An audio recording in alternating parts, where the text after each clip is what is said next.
harta orang tua. Berpindahnya harta orang tua kepada anak ada 3 cara. Tadi kurang jelas jadi setelah meninggal dikasihkan anaknya. Kalau setelah meninggal namanya waris. Baik, kita rinci saja, lepaskan. Gini, berpindahnya harta orang tua kepada anak jika orang tua masih hidup lalu diberikan kepada anak namanya hibah. Jika harta orang tua kepindah kepada anak setelah orang tua meninggal namanya waris. Maka hati-hati selagi bapak ibu masih hidup, kalau ada anak bertanya tentang pak waris saya mana, itu anak kurang ajar. Anak ahli neraka itu. Kurang ajar, bapaknya masih hidup tanya pak warisan saya mana, kurang ajar, doain bapaknya mati dia. Hati-hati itu, ada orang begitu, pak warisan saya mana. Astagfirullah. Memang yang mati harus bapakmu dulu, nak. Kau bisa mati dulu. Hati-hati. Ini ada kadang-kadang orang hidup masih tanya, masih hidup bapak ibunya tanya warisan saya. Wallah, hatinya itu mati itu anak. Ngomong begitu nggak sedih, dipikir bapaknya bakal mati cepat. Banyak muda-muda mati buahnya. Yang banyak mati yang muda. No. Semoga panjang umur semuanya. Hati-hati. Lihat. Jadi waris kalau setelah meninggal dibagi namanya waris. Ada namanya wasiat. Memberikannya waktu hidup, dibaginya setelah mati. Gabungan 2. Ya. Wasiat misalnya seorang bapak berasa, nak kalau abah mati nanti tolong itu berikan ke sana, itu wasiat. Maka wasiat nanti ada wasiat yang harus didengar. Sehingga di dalam pembagian waris, tadi kita singgung waris, pembagian waris itu harus secepatnya. Agar tidak terjadi persengketaan dan percekcokan. Cuman biarpun cepat dan cepat harus setelah utang kepada Allah, utang kepada manusia, utang kepada harta. Utang kepada Allah adalah misalnya nadar. Utang kepada manusia diberesin dulu. Utang dengan urusan harta, zakat yang harus dibayar, tak taunya belum waktu bayar zakat mati, keluarin dulu zakatnya. Yang keempat adalah wasiat. Wasiat didahulukan sebelum dibagi waris. Wasiat. Tapi wasiat pun harus tanya kepada ulama, tidak semua wasiat boleh dibagi, dipenuhi. Bahkan ada wasiat yang haram dipenuhi. Makanya kalau sudah orang tua wasiat itu, jangan semaunya sendiri, mentang-mentang wasiat. Anda dengar wasiat, boleh tidak dipenuhi, wajib atau tidak? Selagi tidak wajib, tidak harus. Bahkan ada yang haram dipenuhi. Bapaknya meninggal, nak, kalau abah mati nanti tolong, abah kan punya tabungan duit itu. Itu nak, anak-anak mabuk itu bantu nak belikan khamr yang banyak nak. Ini nggak boleh dipenuhi, haram. Wasiat yang haram dipenuhi. Ada wasiat yang boleh dipenuhi tapi tidak harus, misalnya, nak kalau aku mati nanti tolong kubur di sana. Bumi Allah sama. Nggak harus maksain Jawa Timur pindah ke Jawa Barat. Kali dipenuhi boleh-boleh saja, berarti bukan suatu yang wajib. Maka jangan direpotkan dengan wasiat urusan tempat kubur ya. Tapi boleh saya tidak memberatkan. Tapi kalau harus kosnya besar, biayanya besar, sedekahkan untuk bangun masjid, pahalanya nyampe ke orang tua. Meninggal di luar Jawa harus pulang ke sini, nggak harus. Kubur di mana saja. Itu penyimpanan jasad bumi. Alam barzah itu alam lain. Jadi itu wasiat. Kemudian lihat, kalau hibah, ini pembahasan tadi. Hibah, awas. Hei para orang tua. Jika Anda memberikan kepada anak Anda waktu Anda hidup, namanya hibah. Maka hibah harus adil. Haram orang tua yang tidak adil kepada anaknya, karena ketidakadilan orang tua itu akan merusak hati sang anak. Sehingga ada sebuah keluarga itu, anak itu karena bapaknya itu paling sayang dengan salah satu anaknya. Sehingga semuanya yang lain sudah tahu bahasanya kalau pasti dia pasti diingin, dituruti. Sehingga kalau menginginkan apa-apa lewat anak satu ini. Lihat dia. Bilang ke abah gini, mau dikasihkan, kalau kita nggak ada dikasih.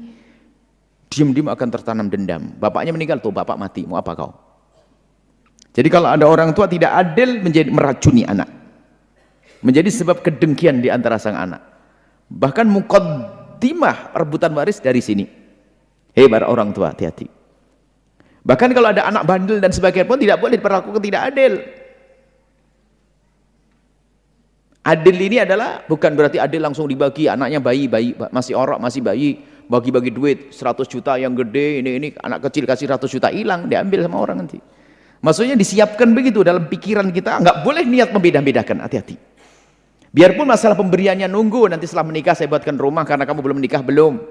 Tapi harus ada di dalam hati kita, ingin memenuhi, ingin berbuat adil. Jangan mentang-mentang itu anak mama, langsung dia terus, Anda merusak hati anak yang lain. Hati-hati, urusan pemberian harus adil. Biarpun anak bandel, dengan keadilan kita akan menjadi sebab dia semakin lembut hati. Kalau tidak, kita perlakukan dengan adil, semakin keras hatinya. Ingat, hei para orang tua, jangan tidak adil kepada anak.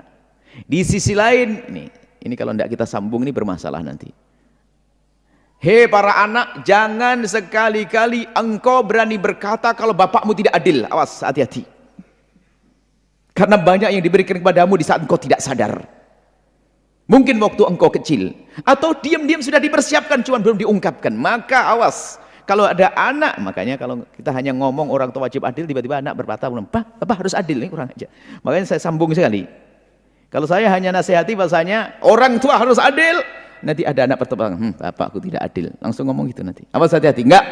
Jangan sekali-kali sebagai anak berani berkata kalau bapak tidak adil. Biarpun di matamu memang tidak adil.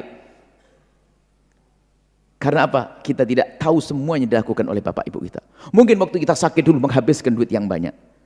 Mungkin waktu masa kecil kita menghabiskan duit yang banyak, kita tidak tahu. Mungkin sudah disiapkan tapi orang tua belum sempat menyampaikan kepada kita. Awas, jangan sekali-kali sebagai seorang anak berkata bapak kita tidak adil. Biarpun tampak yang dikasih anak itu saja. Mungkin ada satu hal. Mungkin orang tuamu adalah seorang wali kekasih Allah. Anak ini mungkin punya atau apa yang lebih tahu mukmin. Maka jangan prasangka buruk ini. Ini penting sekali. Kadang seorang anak dengar berita yang pertama tadi langsung, bapak saya tidak adil bu ya. Bapak saya tidak adil bu ya. Wah, kurang ajar kau. Karena kamu masih kecil, belum waktunya dikasih. Kok dia dibangunkan rumah? Dia sudah menikah dan punya anak, kamu belum. Saya sudah menikah kan? Masih dipikirkan. Pokoknya jangan prasangka buruk, baik. Ini kemudian urusan waris jelas. Jadi seperti itu. Kalau ditanyakan tadi enggak jelas karena yang dibagikan waktu bapak sudah meninggal itu waris. Kalau waris ikut aturan sudah selesai. Kalau waris ikut aturan yang diajarkan oleh Allah, pembagian-pembagian sesuai dengan aturan ahli bab waris. Ilmu faraid. Patuhi, beres, berkah. Saya tambah lagi. Apakah boleh membagi sama di antara kakak adik laki dengan perempuan? Jawabannya adalah boleh dalam irama damai, wasulhu khair, damai. Tapi yang memulai harus dari yang lebih banyak berjatahnya. Misalnya seorang anak laki-laki mengatakan, tiba-tiba anak laki-laki mengatakan, adik-adik, kakak-kakak, saya kan laki-laki tunggal, dibagi rata aja deh. Boleh kalau mulai dari anak laki-laki. Tapi kalau dari anak perempuan, awas. Bang, dibagi rata aja deh, awas. Ada tamak di dalam hatimu. Anak perempuan, hati-hati. Kalau yang memulai dari anak laki-laki, itu karena sang anak laki-laki ingin berderma. Dan jangan prasangka buruk kepada syariat ya. Kalau urusan warisnya agak panjang sedikit ya. Loh kok 1:2? 1:2 hanya urusan kakak adik. Nanti urusan paman dengan paman nggak ada 1:2. Urusan yang lainnya hanya kakak adik 1:2. Saudara, laki-laki dapat 2 bagian, perempuan dapat 1. Jangan sekali-kali juga berani mengatakan tidak adil syariat. Awas, hati-hati. Syariat sangat adil. Ini hanya sekedar gambaran saja untuk mengetahui.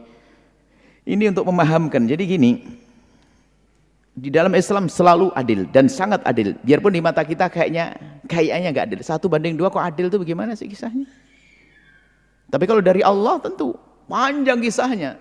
Ini kita hadirkan sebuah kisah pendek saja gini loh ya. Ada kakak beradik, laki perempuan. Bapaknya meninggal dunia.